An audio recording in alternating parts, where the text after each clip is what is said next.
Les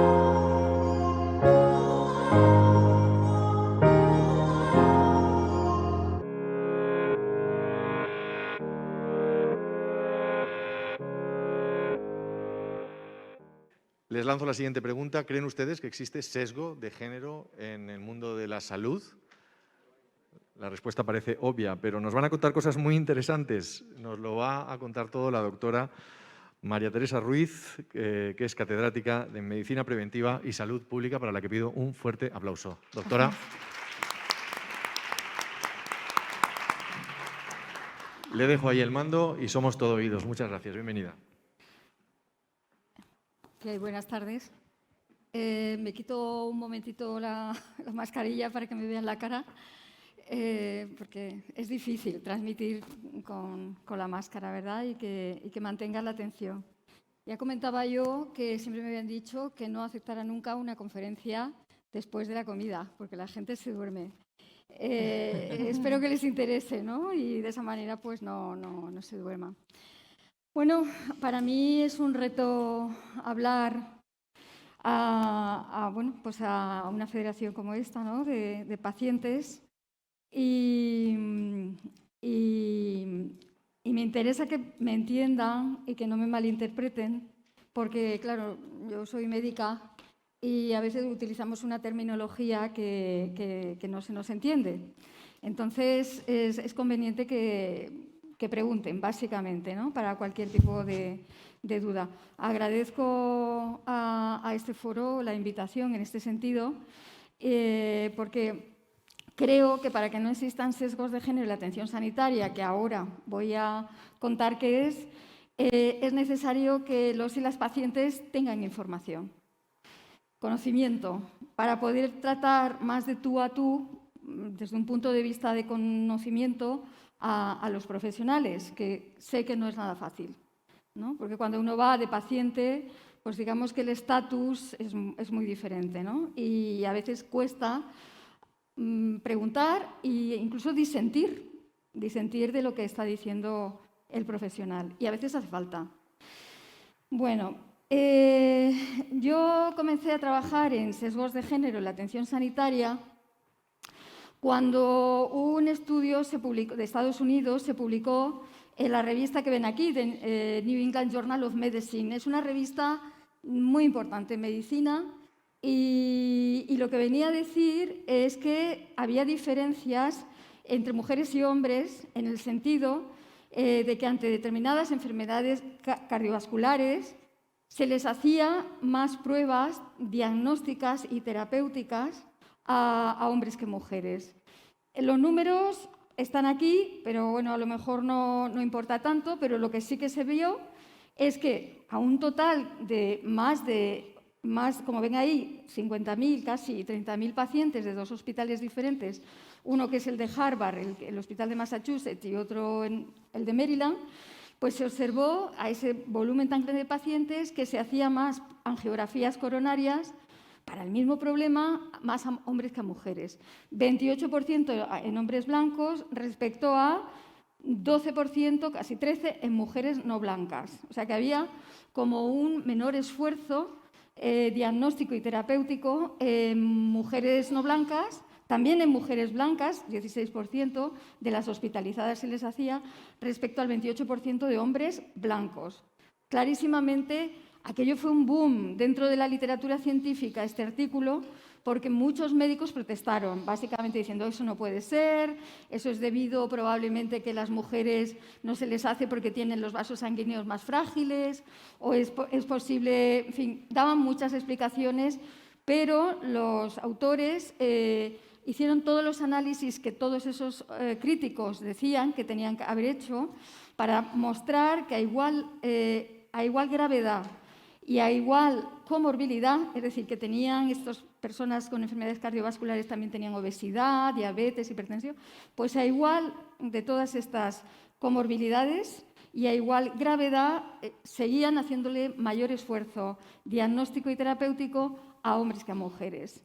Y a eso ya se le denominó sesgos de género, en concreto a la hora de la atención sanitaria en enfermedades cardiovasculares. Lo hicieron con coronariografías y con pruebas de revascularización, que pasaba lo mismo. Mayor esfuerzo en hombres que mujeres. Bueno, a partir de ahí surgió la necesidad, en Estados Unidos, le estoy contando, de definir qué era eso de sesgo de género en la atención sanitaria, que lo tienen ahí, la diferencia en el tratamiento médico de hombres y mujeres, el impacto del cual puede ser positivo, negativo o neutro. No se mojan mucho, pero vaya, básicamente esto se publicó en la revista Journal American Medical Women Association. Es la revista de la Asociación Americana de Mujeres Médicas. Y bueno, yo lo que le veo es un defecto crítico, que es que vuelcan toda la responsabilidad en los profesionales en la práctica profesional ya, cuando de hecho, digamos que vuelcan toda la responsabilidad aquí, cuando de hecho el origen del problema en el año 91-93, a comienzo de los años 90, era que no había investigación sobre sesgos de género, sobre esa desigualdad de trato en perjuicio de las mujeres. Pero desde entonces hay muchísimo publicado y se supone que todo el nuevo conocimiento que se publica de fruto de investigaciones nos lo tienen que enseñar en las universidades y nosotros tenemos que aprender para luego no practicar sesgos de género en la atención sanitaria, ¿vale? La realidad es que hoy por hoy en España, solamente en Cataluña, la Agencia Catalana de Calidad Universitaria sí tiene incorporada progresivamente la perspectiva de género, sexo-género, en todas las carreras y también en las de ciencias de la salud. Porque su ley de igualdad, yo esto lo pregunté porque estaba en la comisión que elaboró todo el documento, pregunté ¿por qué vosotros sí lo vais a incorporar y el resto del Estado español no? Y me dijeron muy sencillo, porque la ley catalana obliga, la ley de igualdad, y la ley la que tenemos en el resto del Estado español no obliga. A mí aquello me llamó la atención, así que me descargué las dos leyes y ahí me di cuenta que en el articulado de la ley del Estado español ponía verbos como se favorecerá, se promocionará, se facilitará, eran verbos de este tipo, muy soft, ¿no? Muy blanditos. Mientras que la ley de Cataluña dice es obligatorio, deben, se evaluará. Clarísimamente el verbo ha hecho la diferencia y por eso se han adelantado ellos, que esperemos que el resto de las universidades del resto de España pues realmente incorporen la perspectiva de género en todas las carreras y en concreto en la de medicina, porque derivado de no incorporar la perspectiva de género se produce desigualdades en salud, incluida mayor mortalidad en un sexo respecto al otro. En aquellos entonces, en Estados Unidos, Bernardine Healy, que es esta doctora cardióloga, era la directora del Instituto, ni más ni menos, del Instituto Nacional de Salud de Estados Unidos. Y ella hizo un pequeño artículo que se llamaba El síndrome de Gentle, aludiendo a esa mujer judía, no sé si habéis visto esa película o obra de teatro que realmente es, una mujer judía que quiere acceder a la sinagoga a leer los textos sagrados, pero no puede porque es mujer. Entonces se corta el pelo, se viste como un hombre, se aplasta los pechos para poder entrar en la sinagoga. Y lo que dice Bernardine Healy en su texto, El síndrome de Gentle, es que es necesario, ella viene a decir, mujeres y hombres no manifiestan de la misma manera los síntomas, signos y síntomas en las enfermedades cardiovasculares. Y claro, al no ser igual las manifestaciones, con toda probabilidad los médicos no la detectan, al manifestarse de otra manera, los médicos no la detectan y no los derivan al hospital donde tienen que derivarlos o al especialista, en definitiva, incluido el infarto. Y viene a decir, es necesario que nos revistamos las mujeres cuando tenemos un infarto con los mismos signos y síntomas que los hombres, de ahí lo de revestirse, para poder ingresar en los hospitales, no en la sinagoga, pero sí en los hospitales, ¿vale? De hecho, en aquellos entonces, en el año 93, se hicieron unos estudios sobre mortalidad una vez que ingresaban en los hospitales por infarto, y era mucho mayor en mujeres que en hombres, con diferencias significativas. Porque claro, cuando El infarto ya va evolucionando, ya se parecía más al de los hombres, dolor precordial, con irradiación a brazo izquierdo, y ahí ya sí lo captaban. Pero había pasado mucho más tiempo, había habido una demora en el diagnóstico y con ello una demora en la terapia y con ello un aumento de la mortalidad una vez que ingresaban en los hospitales. Bueno, es un ejemplo. Yo entonces pensé, bueno, es que no hay conocimiento de esto en el año 91. Pero pasados los años seguían publicándose artículos de sesgos de género en el infarto. Por supuesto en otras patologías también, pero sobre todo en el infarto. Y a un amigo que tengo que es pediatra argentino le dije, fíjate Raúl, es que siguen habiendo estudios de sesgos de género de atención sanitaria. Esto se lo dije hará como unos 8 años. Y me dice, calma Teresa, porque los paradigmas científicos tardan en cambiar 30 años.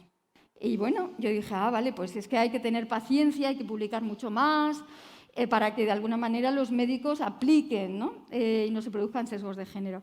Lo curioso es que el año pasado la comisión de Lancet y mujeres Lancet Women and Cardiovascular Disease Commission, la Comisión de Mujeres y Enfermedades Cardiovasculares, publica una revisión bibliográfica de casi 600 citas, 600 artículos, en donde viene a decir ya ahí en el resumen lo que yo he puesto aquí en verde.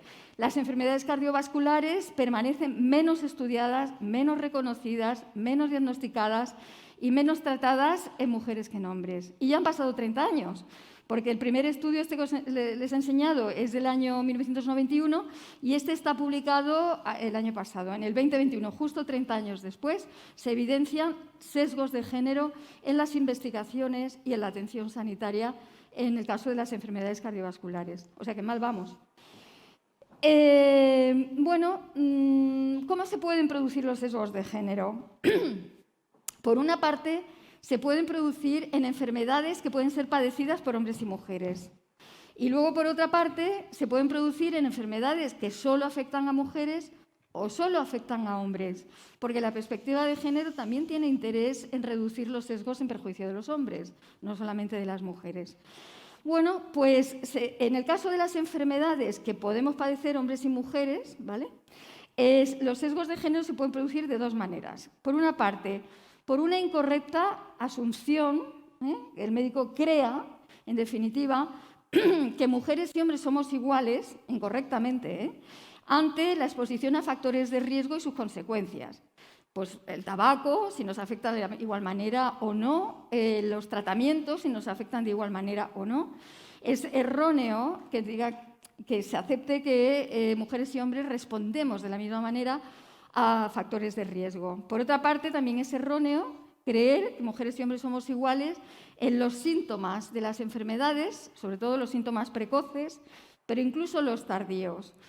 Pongo ya un ejemplo. La espondiloartritis es una enfermedad inflamatoria que en el siglo pasado, el siglo XX, se pensaba que solamente afectaba a la columna. Se llamaba espondilitis anquilosante. Con el paso del tiempo de las investigaciones se dieron cuenta que es una familia muy grande de patologías, de enfermedades, no solamente la de la columna vertebral, sino que también puede afectar a extremidades. ¿Y qué pasa? Pues que resulta que la espondiloartritis es mucho más frecuente en extremidades en las mujeres y es en la columna vertebral más frecuente en hombres. Con lo cual, como lo que hemos estudiado es que la espondilitis anquilosante afecta a la columna vertebral, cuando una señora va con un dolor de talón, que eso es muy típico de la espondiloartritis, le da el médico con un martillo en el calcáneo, en el talón, y grita. Eso es casi patognomónico, casi indica espondiloartritis. Pero esto no se estudia, ¿vale? En la carrera que mujeres pueden manifestarla en las extremidades con mucha frecuencia y también se puede afectar la columna vertebral. Pero, y los hombres, sin embargo, se les afecta menos las extremidades y sí que es mucho más frecuente en columna vertebral, ¿vale? Entonces, esto se tiene que estudiar para que el médico piense que puede ser una espondiloartritis y no la confunda con otras patologías. Luego mostraré algunos datos. También de manera errónea se puede producir un sesgo de género pensando que la respuesta a los fármacos es la misma. Y esto, en este momento, se sabe mucha literatura científica escrita de que tenemos mujeres y hombres diferente farmacogenética, farmacodinamia y farmacocinética. 3 palabras que yo ahora no voy a contar, pero que realmente dicen mujeres y hombres somos diferentes. Ahora se ha visto con el tema de las vacunas, de la COVID, con el tema de la gripe pasa exactamente lo mismo, la vacuna no afecta de la misma manera. Con menor dosis en mujeres ya es eficaz la vacuna de la gripe, no es necesaria tanta dosis, menos efectos secundarios y las dosis están más ajustadas para el caso de las mujeres. Y por otra parte, los resultados tampoco tienen que ser lo mismo, ¿verdad? Los pronósticos de las enfermedades tienen por qué ser lo mismo. Por ejemplo, este estudio se publicó en una revista también americana, muy importante, que se llama, ahí lo tenéis, Proceedings of National Academy of Science. Se publicó en el año 2014 y yo lo que he hecho es un cortapega de una de los tantos dibujos que tiene el artículo que lo que hacen es, con unas técnicas sofisticadas de radioimagen, ver cómo son las conexiones dentro del cerebro de un hombre y de una mujer, dentro de cada hemisferio. Y bueno, pues curiosamente, aquí podéis ver, este es el de los hombres, tienen muchas conexiones dentro de un hemisferio y dentro de otro hemisferio, por separado, y menos entre los 2 hemisferios, que fijaros en las mujeres cómo tienen muchísimas conexiones entre los 2 hemisferios, muchas más que en el caso de los hombres, ¿vale? Tenemos un cerebro diferente en este sentido. Imaginaros que se produce un ictus que afecta al núcleo del habla de los hombres, que está en el hemisferio izquierdo. La probabilidad de recuperar el habla es difícil, mucho más difícil que en el caso de una mujer. ¿Por qué? Porque el núcleo del habla, las mujeres tenemos en los 2 hemisferios. Así que si se produce el ictus en el mismo lugar que en el de los hombres, en el hemisferio izquierdo, todavía tenemos los núcleos del habla del hemisferio derecho.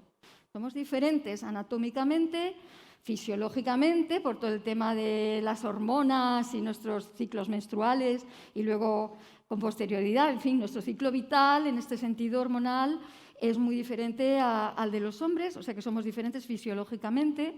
Las hormonas interactúan, sin ir más lejos, con los antibióticos, con lo cual, dependiendo de qué fase estés, si la fase más estrogénica o la luteínica, el antibiótico te funciona de manera diferente. Y todo esto es muy importante considerarlo a la hora de la prescripción, ¿vale? Sobre todo en un momento como el actual, que se habla de la medicina personalizada. Pues hay que ir a la medicina más ajustada a cada persona, pero sobre todo, al menos, distinguir por sexo, por estas diferencias que tenemos.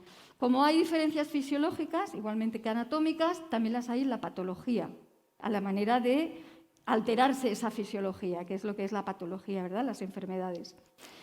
Fijaros si son diferentes, que hace nada también salió en una revista que se llama Nature Communication, en el 21, un artículo de un grupo catalán que se difundió mucho por los medios de comunicación.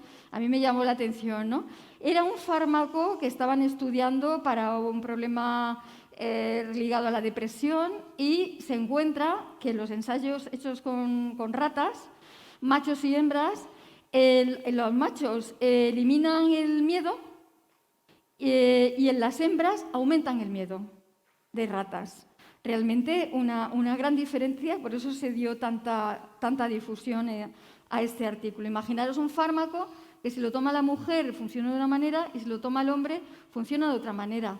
Es necesario que en los ensayos clínicos para evaluar los fármacos, haya muestras representativas del porcentaje de la población consumidora. ¿Qué quiere decir esto? Que si hay un 50% de mujeres, no mejor, un 60% de mujeres que tienen un problema y por lo tanto tiene que tomarlo un 60% un determinado fármaco, en el ensayo tiene que haber un 60% de mujeres y un 40% de hombres, ¿vale?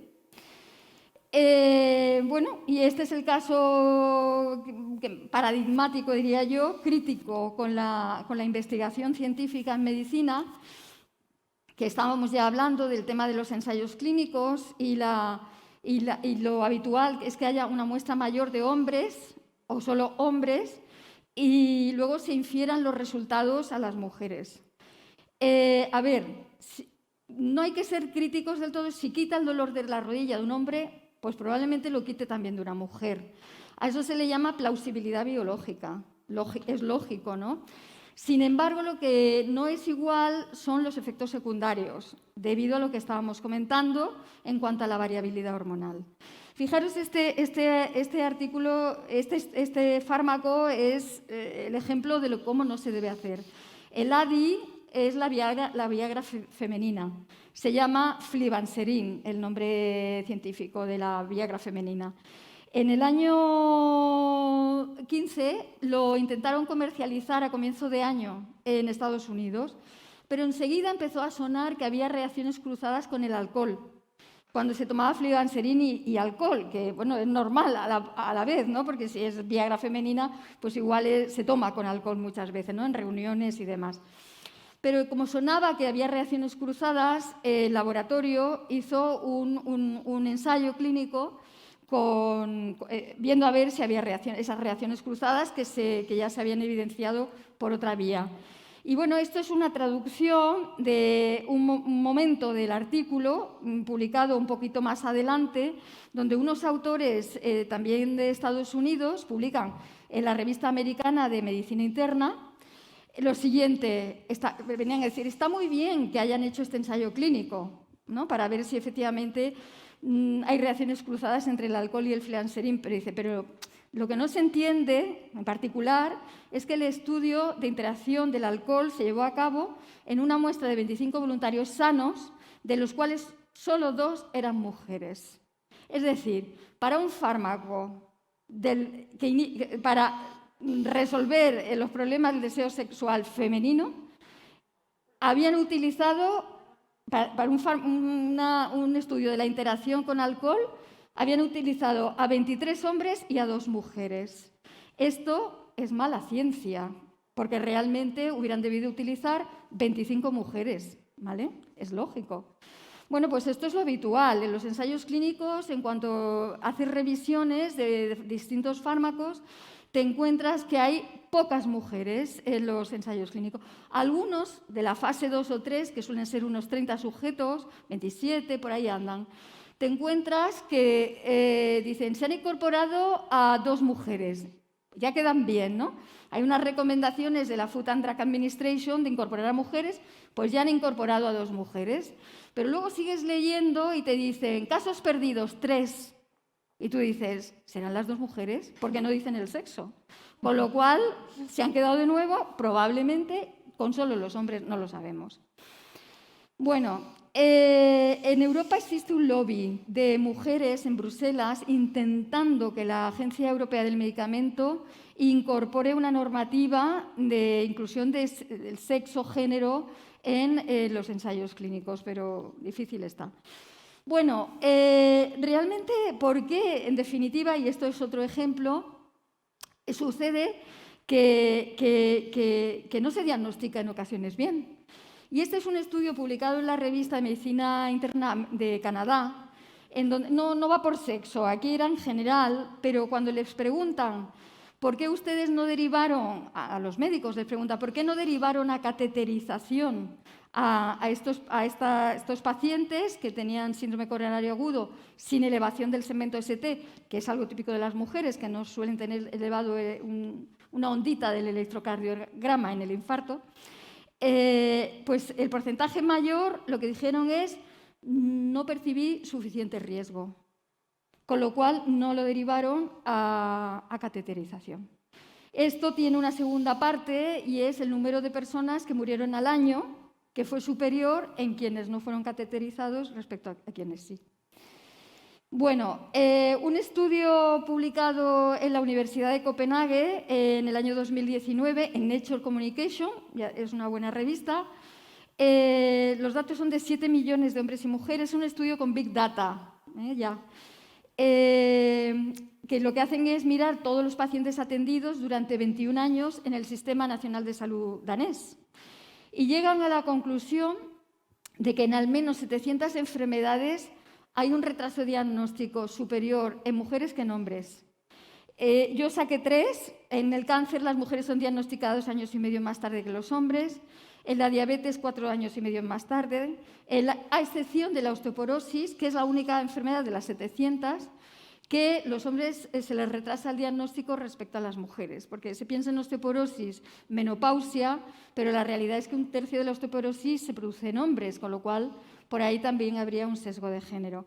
Y llegan a la conclusión de que el Sistema Nacional de Salud tiene que considerar las diferencias en signos y síntomas de las enfermedades entre hombres y mujeres, porque muy a menudo se utiliza el gold estándar, el patrón oro, que es cómo son las enfermedades de los hombres, por ejemplo, en el caso del infarto. Bueno, una de las típicas, esto que te echan el otro día lo leí en El País, que entrevistaban a dos cardiólogas y venían a decir las razones por las cuales había un retraso diagnóstico de infarto mayor en hombres que en mujeres.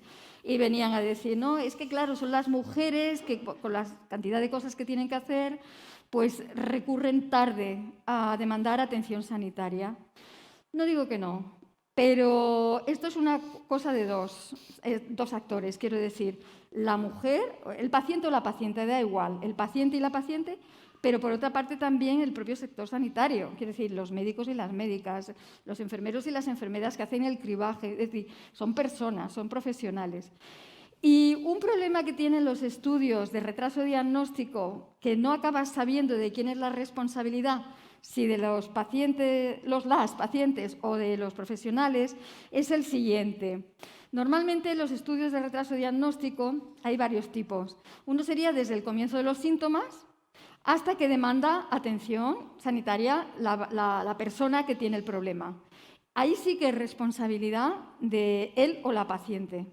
Pero de que demanda atención sanitaria hasta que accede, ya no es responsabilidad de la paciente. Nosotros tenemos estos estudios desde que demanda hasta que accede y para el mismo problema de salud, en las mujeres hay un cierto mayor retraso en acceder a la atención sanitaria desde que demanda que en el caso de los hombres. Luego, desde que accede hasta que es diagnosticado o diagnosticada y desde que es diagnosticada hasta que es tratada. Todo esto, desde que demanda hasta que es tratada, depende del sector sanitario, es la responsabilidad. Y bueno, si tú haces un estudio desde el comienzo de los síntomas hasta el diagnóstico, que son los habituales, no sabes de quién es la responsabilidad.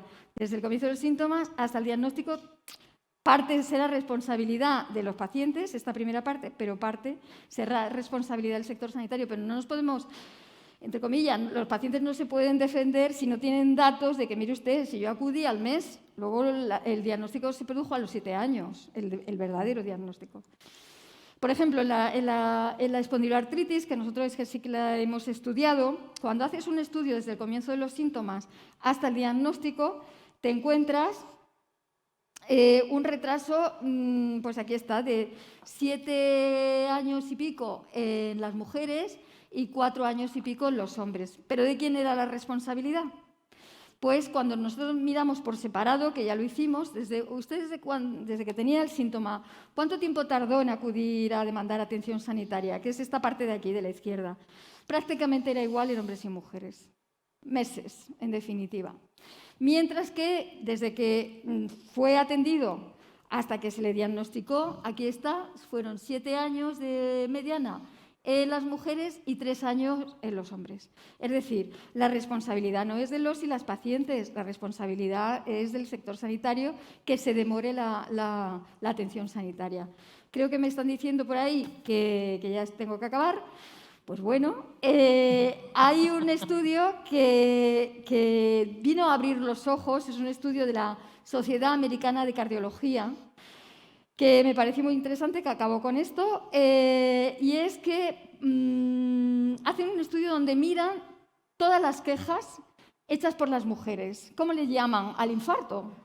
Pues unas decía, me duele el pecho, otras decía, tengo un malestar, en definitiva, tengo presión, pero no decía, me duele, ¿vale? Tengo dolor precordial o tengo dolor de pecho, ¿no? Entonces, llegan a la conclusión de que si no se tienen en cuenta todas las maneras de hablar que tienen las mujeres y todas las de los hombres, todas, probablemente se estén perdiendo casos de infarto. De hecho, llegan a la conclusión, por otra parte, que una vez que el paciente dice «ay, tengo malestar» o «tengo presión», que no es «me duele», como las mujeres lo dicen de esta otra manera, que dicen, los médicos dicen que es muy inespecífico, entonces ellos luego tienen que traducir ese lenguaje utilizado por las pacientes, porque dicen que los hombres manifiestan más «me duele», tienen que traducir ese otro lenguaje al lenguaje médico. Y por el camino puede que lleguen a la conclusión de que no tienen dolor torácico, como es malestar. Y al decir eso, cuando realmente al final es un infarto, te vienen a decir, pero es que era un infarto atípico. Y la pregunta es, ¿qué es atípico? ¿Que no es típico? ¿Y cuál es el típico? El de los hombres. Es que mire, el infarto típico de las mujeres es diferente, ¿vale? Y se está confundiendo. Y pongo un ejemplo y con esto acabo.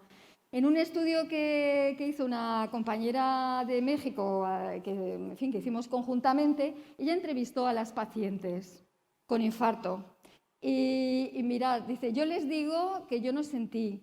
Si me pongo la gafa mejor, yo nunca sentí dolor, yo no lo registré. Yo decía, me tengo que sentar porque sentía como que iba a azotar. Yo no, es que yo creo, me empecé a sentir como desguanzada solamente. Una hora después, ya no más, dije, ¿sabes qué, mijito? Que me chequen la presión. La médica intensivista me decía, ¿dónde te duele? O sea, a la fuerza quería que me doliera, pues, ¿dónde te duele? Es que no me duele nada. Y era un infarto, ¿vale? Y esta es la cuestión. Y luego publicado en una revista holandesa de enfermería, otro, dice, un médico miró, no creía que fuera el corazón, creía que era estómago, por lo que dijo que debería irme a casa y alegrarme de que no fuera nada grave. Pero fue, porque realmente era un infarto. Es decir, que realmente tenemos que llegar a la idea de que las mujeres en múltiples enfermedades, no es solo que quizá nosotros verbalmente nos expliquemos diferente a cómo se explican los hombres, que por cierto es algo que también se podía aprender en la carrera de medicina. Sí, a interpretar, ¿no? Un lenguaje, pues como si aprendes un lenguaje, hay que interpretar cómo se expresan las mujeres y cómo se expresan los hombres, y deberían de enseñarlo en la carrera. Pero además es que no somos las mujeres y los hombres los que nos expresamos diferentes, sino es la propia enfermedad es la que se expresa diferente, como acabo de decir, con la espondiloartritis, o como en el tema del infarto, que en los hombres es más dolor precordial, y en las mujeres es una angustia, un malestar, que a veces se confunde, ¿no? Y eso por una parte. Y por otra parte, yo creo, ya casi que les pediría en este aforo tan importante, creo que lo es, que presionaran a las universidades, no sé cómo, para que incorporen la perspectiva de género en general en todas las carreras, pero muy en particular cuando lo que tienes en las manos son las vidas de las personas. Muchas gracias. Gracias, Teresa. Y en este punto, gracias Teresa, quiero incorporar dos voces más de dos mujeres que nos acompañan, Ángeles Roca, que es la presidenta de ASIA, y Conchi Botillo, que es la presidenta de la Asociación Madrileña de Alopecia. Las dos les pido que me acompañen. ¿Yo dónde me pongo? Por favor, donde quieras, Teresa. Ay, me quedo yo ahí para que se vea mejor que sois vosotras las protagonistas. Yo simplemente hago preguntas irrelevantes. Incorporo a todo lo que nos ha contado la doctora, que es algo muy interesante, ¿no? Este ejercicio como sociedad lo estamos haciendo en otros ámbitos, no sé por qué en la salud no lo debemos hacer. Desde vuestra experiencia, todo lo que ha contado Teresa, me gustaría conocer vuestra opinión. Bueno, yo creo que lo ha explicado muy bien, el sesgo de género existe y ha existido. Lo que es en nuestra patología, nosotros es incontinencia anal y urinaria todavía más, porque la mujer, pues cuando acudía, porque además es muy vergonzante, te da mucho apuro ir a explicar que tienes incontinencia, cuando acudía al médico, lo primero que le decía, pero mujer, normal, ¿cuántos hijos has tenido? Y tú te vas para casa Lo gestionas como puedes. Sí que es cierto que hace unos años pues, la mujer estaba en casa, no trabajaba fuera y bueno, pues, intentaba gestionarlo y además ocultarlo. Porque el estereotipo que tenemos de mujer, pues como que no entra dentro de los parámetros, ¿no? Bueno, en cambio iba un hombre con una incontinencia leve, un Showling o 4 gotitas, y lo primero que le decía, no es normal, vamos a mirar qué. Les miraban el qué, si no, pues al especialista, ¿sabes? O sea, la diferencia ha sido muy grande. Ahora que la mujer trabaja, que tiene vida social, pues busca más, averigua más y ya la cosa va cambiando. Pero sí, sí, ha existido y existe. Ángels, No, antes soy yo. Pues yo, bueno, todo lo que has estado comentando me resuena muchísimo. Bueno, y también lo que has comentado tú, ¿no? En nuestro caso con la alopecia, yo lo que me he dado cuenta es que a las mujeres, cuando empiezas por lo típico que te empiezan a salir plaquitas o se te cae un poco el pelo, bueno, estarás nerviosa, será estrés, o sea, es cuestión de nervios y es cuestión de estrés, ¿no? Cuando ya la cosa va más y realmente dice, bueno, pues vamos, te derivan ya al especialista, que ya cuando llegas al especialista, al dermatólogo, muchas veces es tarde, pues al final dice, bueno, pues realmente es solo pelo, no pasa nada, pues tápate, ponte una peluca, ponte un turbante y mira si estás muy mona, si realmente... Pero, o sea, no es quitándole importancia, ¿no? Entonces, al final lo que tienes que hacer es ocultarlo, taparte y decir, bueno, pero si yo necesito buscar, bueno, o reivindicar mi nueva imagen y por qué lo tengo que ocultar, ¿no? Y luego también en cuanto a los tratamientos, pues es un poco lo que estábamos comentando antes, que no hay un estudio específico de cómo afectan efectos secundarios, porque los tratamientos suelen ser agresivos, corticoides, inmunosupresores, y bueno, como mucho a lo mejor te dicen, bueno, en los casos que a lo mejor algunas se lo han comentado, bueno, si te piensas quedar embarazada, ten cuidado, pero no te dicen, oye, si piensas quedarte en un futuro, puedes tener luego problemas, o sea, como si se te recetara a un hombre un medicamento, bueno, pues no pasa nada. Y luego hay otros medicamentos específicos que se están dando a mujeres, en concreto a alopecia androgénica, que es una alopecia hormonal como la que tienen los hombres, que es un tratamiento específico para hombres, para la próstata, que se ha visto que como efecto secundario crece el pelo. Y se lo están dando a las mujeres. Y no sabemos si hay estudios específicos de cómo afecta eso a las mujeres, ¿no? Entonces, vamos un poco como vendidas en eso. Son muchos llamamientos, ¿no? Ahora mismo, por ejemplo, a la industria también, ¿no? A la industria farmacológica para que cambie sus tratamientos. Estamos escuchando cosas que han pasado, que están pasando, pero que van a seguir pasando. La pregunta es para las tres. Sí, yo creo que a la industria lo que le tenemos que pedir es que haga bien los ensayos clínicos, o sea, que investigue bien. Hasta ahí. Luego ya yo creo que los médicos tienen que explicar si hay efectos secundarios para que las pacientes y los pacientes en general sopesen. Ningún fármaco es inocuo, ya lo sabemos, pero hace falta tomarlos en ocasiones. Entonces tú valoras, pero para valorar necesitas la información. El problema, es verdad que hay una presión asistencial tan grande, sobre todo en atención primaria, que es realmente nuestro principal punto de contacto y quien de verdad tendría que informar.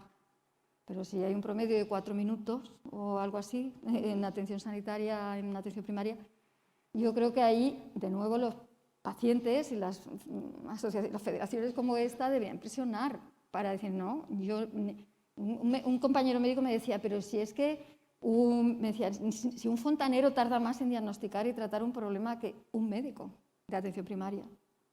Entonces, tenemos que presionar, y creo que no es una presión individual de una paciente que en un momento dado vaya diciendo, oiga, que dedíqueme más tiempo. No, porque sabemos que así no. Pero sí, este tipo de federaciones me parece que foro es fundamental. En nuestro caso igual, mira, nuestra patología, tanto la incontinencia anal como urinaria, hay un montón de gente de incontinencia anal, puede padecer de 2 a 4 millones de personas y de incontinencia urinaria más de 6 millones. O sea, estamos hablando que se equipara como a la diabetes, por ejemplo, ¿no?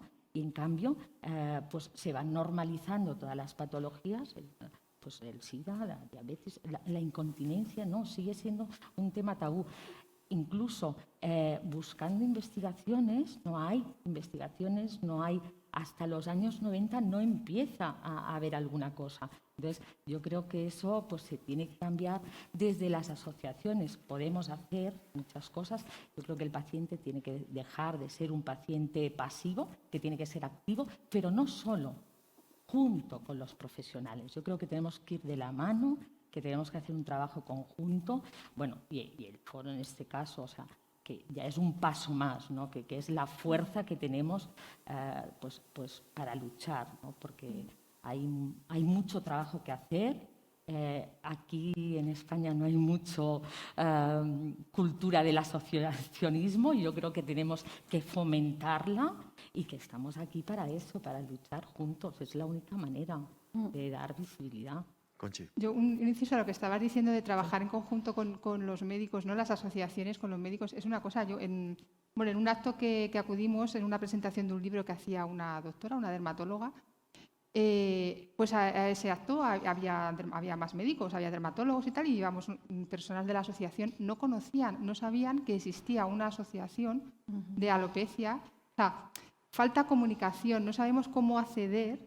O sea, nos encontramos ahí como, pues no sé, una barrera, ¿no? Difícil de llegar a ella. Aparte, eso como asociación, pues todavía a nivel paciente, cuando estás, creo que lo has comentado, en la consulta con el problema que tienes encima delante del médico, pues te ves totalmente desbordado. Entonces, la asociación puede hacer mucho en esto. Tenemos 3 protagonistas aquí esta tarde y vosotros también y vosotras sois protagonistas, sobre todo vosotras, que sois muchas. ¿Hay alguna persona en la sala que quiera hacer alguna pregunta, alguna de nuestras 3 invitadas? ¿Se animan? ¿No se animan? ¿Las sigo haciendo yo? Bueno, pues voy a hacer una más. Mira. Sí, Nicole, muchas gracias. Siempre aquí tienes el micro abierto. Nicole es ponente, ¿le podemos abrir una de las diademas y la escuchamos? Bueno, enhorabuena, Teresa, y a los dos también por esa exposición magnífica. Efectivamente, hay un sesgo de género. Yo soy Nicole, la portavoz de la Asociación de Pacientes con EPOC.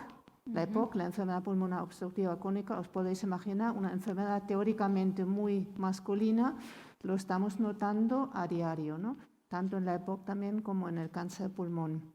Me parece muy importante lo que comentó Teresa antes, también tener en cuenta no solamente el sesgo de género en sí, sino también el hecho que efectivamente los síntomas son totalmente diferentes.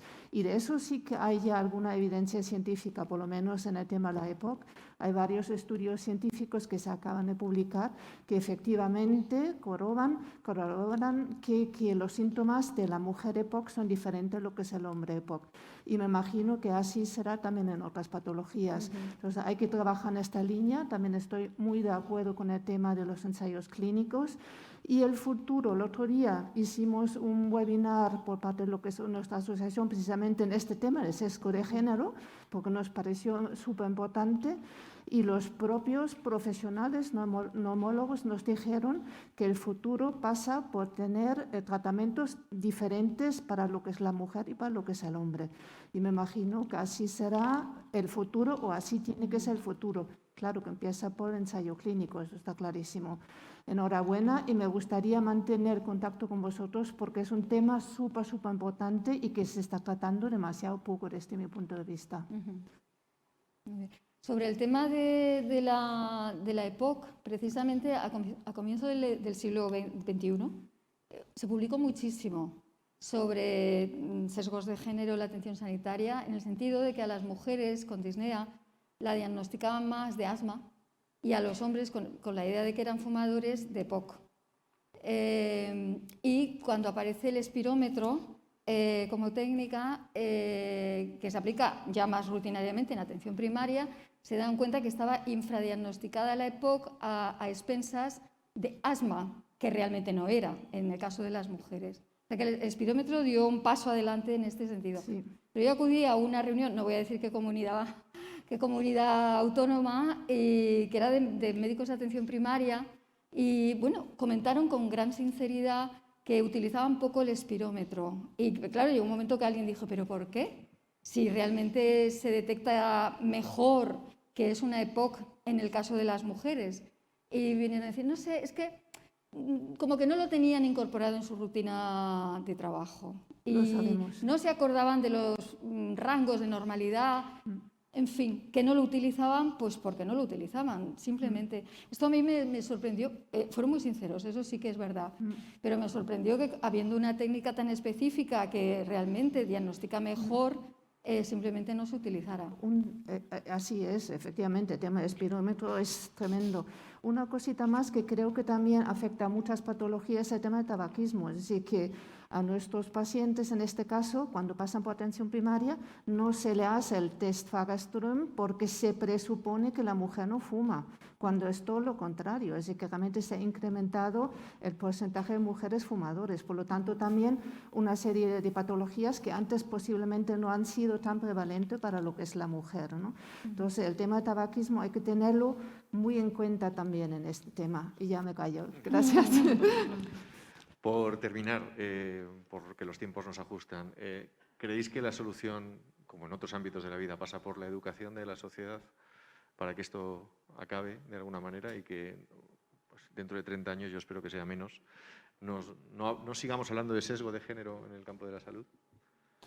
Yo creo que sí, pero además hemos avanzado mucho. Por ejemplo, nosotros en nuestra patología, pues la mayor parte era de parto. Bueno, ahora ya se prepara la mujer para el parto, no hay tanta violencia obstétrica, el parto no es instrumental, o sea, hay mucho avance.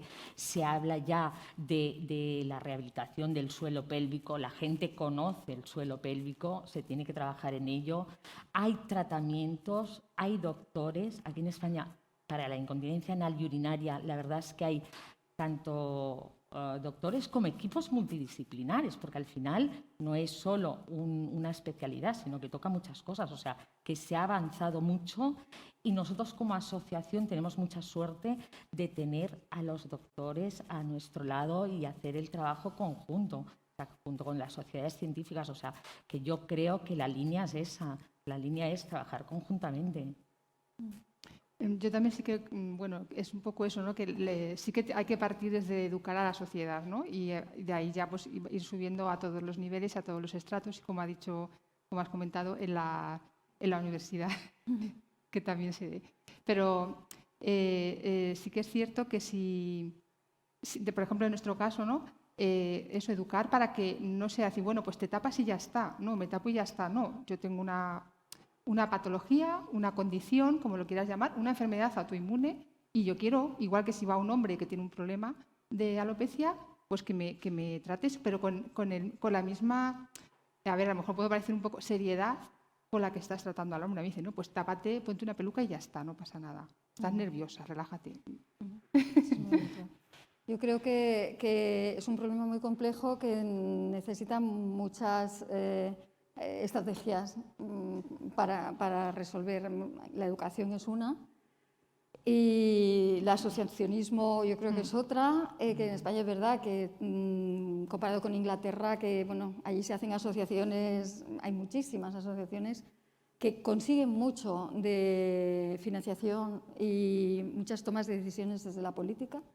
Me parece también muy importante. Claro que la educación es importante, por eso estamos casi aquí, ¿no? Pero es un problema estructural que requiere muchas más medidas, desde macro, como digo, desde la política, al tema de la educación de pacientes, al tema de la educación de los profesionales, que es un poco lo que me ha venido, lo que me trae aquí, ¿no? Decir, que los profesionales esto no lo saben, no es que ustedes no lo sepan, los pacientes, y casi que lo saben más los y las pacientes que los propios profesionales. Y se necesita investigación sobre este tema. Aunque hay mucha, se necesita mucha más. Claves importantes para, como dice el lema, reenfocar el futuro de nuestro sistema sanitario. Esta es una de ellas y muy importante. Conchi, Ángels, Teresa, a las tres muchísimas gracias y un fuerte aplauso, que es lo que se merece para despedirnos. Gracias a vosotros.